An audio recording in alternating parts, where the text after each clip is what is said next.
Era uma noite fria e sem lua quando o ônibus chegou à pequena cidade de São Tomé das Letras, no interior de Minas Gerais. A cidade, conhecida por suas lendas de mistérios e aparições, parecia ainda mais sombria naquela noite. Dentro do ônibus, um grupo de brasileiros deportados dos Estados Unidos descia, um a um, com olhos vazios e passos arrastados. Eles pareciam cansados, mas não era o cansaço de uma longa viagem. Era algo mais profundo, como se uma parte deles tivesse ficado para trás, em algum lugar além da fronteira. A cidade os recebeu em silêncio. Nenhum parente os esperava, nenhum amigo, apenas a escuridão e o eco distante de uma vida que já não lhes pertencia. Os moradores observavam de longe, por trás das cortinas fechadas, sentindo que algo estava errado. Havia uma aura estranha ao redor daqueles homens e mulheres, como se trouxessem consigo algo que não pertencia a este mundo. Naquela mesma noite, os primeiros sinais de que algo estava terrivelmente errado começaram a surgir. Os moradores ouviam sussurros nos becos, risadas abafadas atrás das janelas fechadas. E sempre, a sensação de serem observados. As crianças foram as primeiras a notar. Elas diziam ver vultos nos cantos escuros das ruas, figuras que desapareciam quando alguém se aproximava. Os adultos riam, mas o riso era forçado, como se tentassem convencer a si mesmos de que não havia nada de errado. Dizem que um dos deportados, um homem chamado Eduardo, foi o primeiro a desaparecer. Ele foi visto pela última vez entrando na floresta que cercava a cidade, murmurando palavras em uma língua que ninguém reconhecia. Alguns diziam que era espanhol, outros achavam que era inglês, mas havia quem jurasse que não era nenhuma língua humana. Eduardo nunca mais foi visto. Nos dias seguintes, outros começaram a sumir. Sem explicação, sem vestígios. Apenas um rastro de pegadas que levava para a mata densa, onde a luz do sol nunca chegava. Os poucos que restaram contaram histórias assustadoras.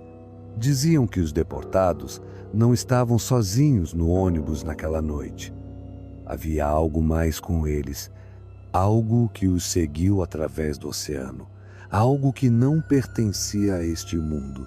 Uma mulher chamada Mariana, que havia sido deportada após anos vivendo em Nova York, foi a única que tentou explicar o que estava acontecendo. Ela contou que, durante a deportação, algo havia entrado no ônibus.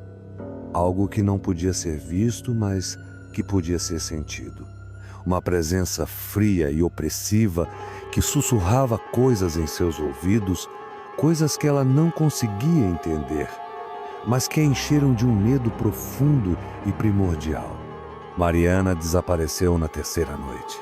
Seu corpo foi encontrado na floresta, pendurado em uma árvore, com os olhos arrancados e a boca aberta em um grito silencioso. Ao seu redor havia marcas estranhas no chão, como se algo enorme e pesado tivesse se arrastado até ela. A cidade inteira entrou em pânico.